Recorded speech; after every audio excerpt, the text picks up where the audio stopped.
Welcome back inside the Huskers Radio Network podcast. I'm Jessica Coody, and we continue our newcomer series. And the first of the new Huskers added to the Nebraska men's basketball team is in the hot seat today.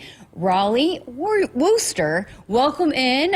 How's Lincoln treating you? Oh, it's great. First of all, thanks for having me on, but it's been wonderful. I love it here, and just, getting acquainted with everything and meeting my team has been awesome. You got here pretty early, right after you graduated. So how was that process, moving and settling in and figuring out Lincoln? Yeah, it was good. It was pretty easy. I think everyone here made it really easy just to help me out, get me situated, help me move in. My dad helped me as well. And then I think just, making it simple, getting in the gym, working out. Obviously had to get all my transcripts and all that over, but once I got through, it was pretty easy, and it's been super fun. So the veteran point guard for the Huskers and coming from Utah, when you enter the transfer portal, take me through that decision process and why Nebraska was the right fit for you to play your final college season. Yeah, I think for me, I just needed something new, something different for my fifth year. I love my time at Utah and with all those guys I played with and the staff, but I just wanted something different, new experience, and kind of be able to branch outside of my role and what I've done in the past. And I think I have an opportunity to do that. Improve a little more out of myself. And I just think for me, needing that, and then Nebraska, it's actually funny, my family's diehard Nebraska fans, and actually from Lincoln and other areas of Nebraska. So growing up being a Nebraska fan, didn't have something to do with it until I knew I was coming here, because I wanted to make the best choice for me, but definitely enhanced everything a little bit, but just the fit and talking with Coach Hoiberg and some of the guys on my visit and just really feeling at home right away.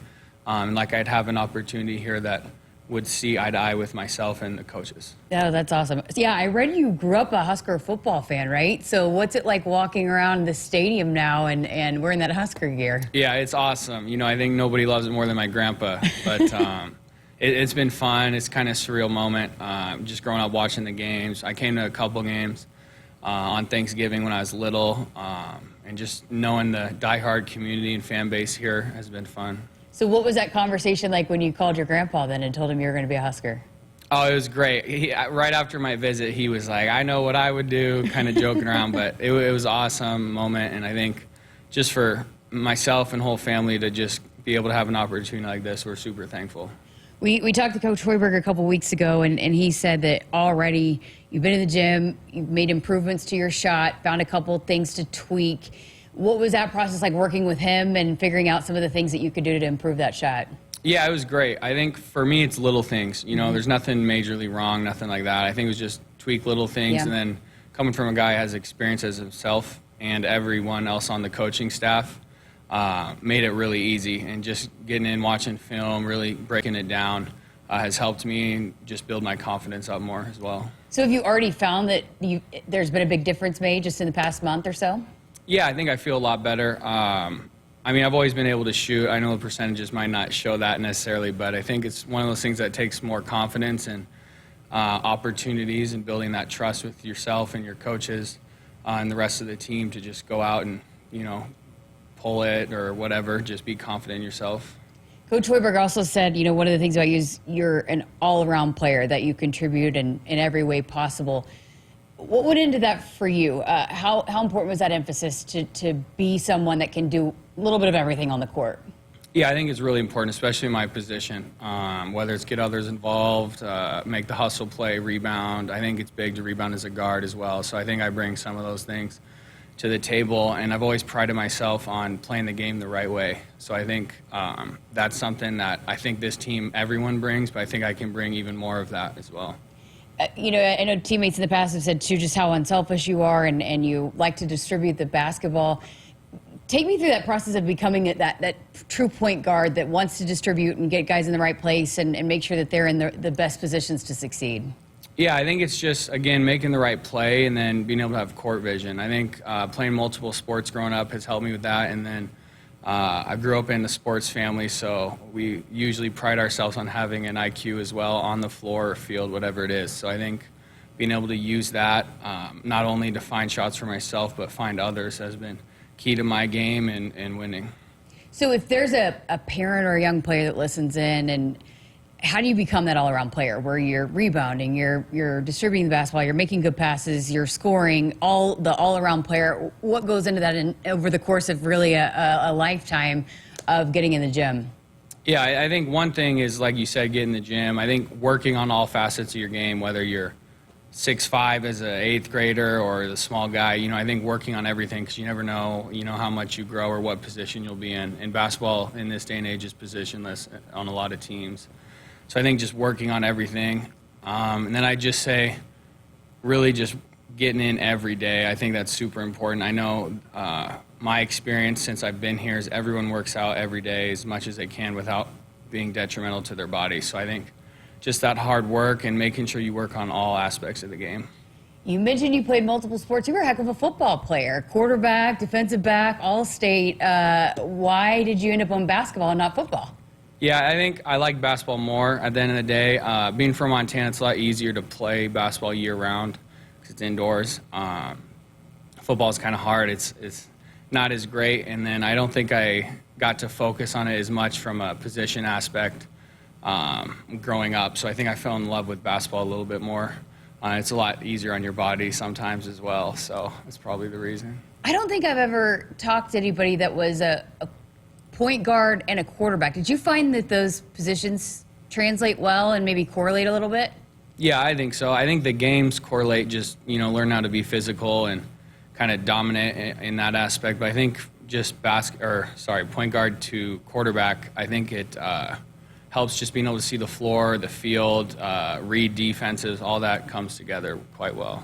So what's your excitement level now, being growing up a Husker football fan and the family ties and, now coming here and being a Husker? What's your excitement level now to take in football games here this fall? Oh, I can't wait. Yeah, it's going to be great. I know they get packed as well as basketball and every other sport here. So just that community feel and the diehard fan base, I can't wait to see it, whether I'm playing or on the sidelines for a football game. Another thing that Coach Hoiberg had said about you, and it wasn't just Coach Hoiberg, that I think a lot of people have said about you along the way, is that you're a flat-out winner, and you make winning plays, and you do whatever it takes to win. Where did that come from for you? Where did that start to develop that, hey, I'm going to win and do whatever I can to help my team win? Yeah, I think it started when I was young with my dad and my sisters, and then as we grew up, just being competitive, playing little games in the living room when we're kids or running on the track, stuff like that. I think I took it really hard when I was younger and always get mad because they'd beat me all the time. So I think that helps me get competitive. And then my dad just kind of instilling that in me. You always want to win at everything you do and compete and try your best and leave it all out there. And I think just with my trainers as well growing up, Steve Pitts, my trainer back home, is great. I think everything I did was competitive. So I think it really helped me. Are you one of those that hate losing more than you love winning? Yeah, for sure. I think that's most people at this level, but I definitely feel that. Are you competitive in everything that you do, like even board games, card games, whatever it might be? Yeah, I always want to win. I'll talk a little trash more in those games because it's more fun, but I definitely had to learn how to turn it off outside the court or the field when I was younger. But once you get older, it's kind of fun to be competitive with those things with your friends because most people are good at that type of stuff. So when you're on the court and you're realizing, hey, I've got to do something here to help this team win, how does that mindset turn on for you? Like, okay, I got to do something here to give my team a spark.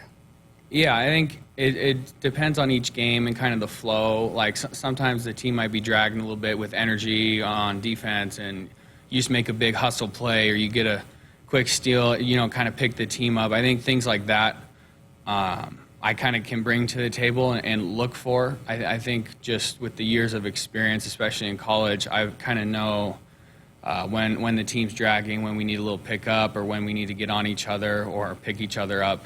I think that's noticeable, and definitely with the 4 years experience comes into play. And the leadership part of it too, coming into a new team, new program, how do you approach that? And, because they've said already that your leadership has really stood out. So how did you go about that and establishing yourself as a leader really from the start? Yeah, I think it's a little bit harder when you're trying to learn everything, but I just try and be vocal more than anything and help some of the younger guys out. Again, I've been in this for a while now, more than most people. We kind of have an older team, so we got a lot of guys who will pick each other up. I mean, I've had people tell me what to do, or I need to do this already, which has been great. But I think just being vocal and not being timid in anything I do, even if it's wrong, you can always correct, but just being all out. This time of year is so important to building that chemistry and establishing things for a basketball team to be successful throughout an entire season. How does a team go about that? And especially when you've got so many new faces, so many newcomers, to establish that chemistry and really get to know each other kind of in a hurry, I guess, being that you guys are all coming in from different places and at different times.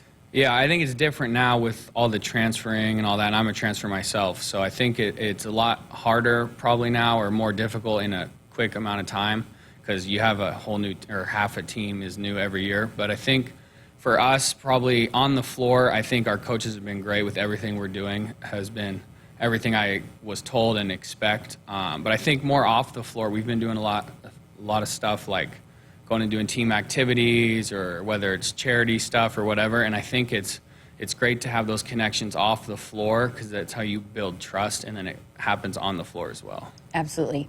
For you, knowing this is your final season, is there anything that switches for you with how you approach this year going into this year? I think just be more aggressive. I think in the past I've passed up on some opportunities and been a little timid sometimes with certain aspects of my game. And I think just keep working hard, go all out, and just see what happens. Love that. Well, what else do Husker fans need to know about you? I'll leave it all out on the floor. It's probably about it. I love it here. It's been great. I love Lincoln. I love Nebraska, and I'm super excited for this season. Have you seen it all, just what the atmosphere was like throughout last season, a couple court storms, and how rockin' PBA was? Yeah, oh yeah, that's definitely a recruiting appeal too. When you go in, you see on the film all this stuff, and it's real. I know from being a fan growing up and seeing all the history, because my grandfather at his house has a bunch of the historical stuff and flags and everything. So I've seen it with my own eyes. I've been to games when I was younger, and now to experience it myself, I can't wait. Oh, great stuff. Rollie Worster, welcome again to Lincoln. Thanks for spending some time with us, and we'll look forward to seeing you out on the court in a Husker uniform. Thank you. Appreciate it. This has been a Corn-Husker conversation presented by Woodhouse and a part of our newcomer series. Thanks for listening and watching. And as always, make sure you subscribe and like wherever you listen to never miss an episode right here on the Huskers Radio Network podcast.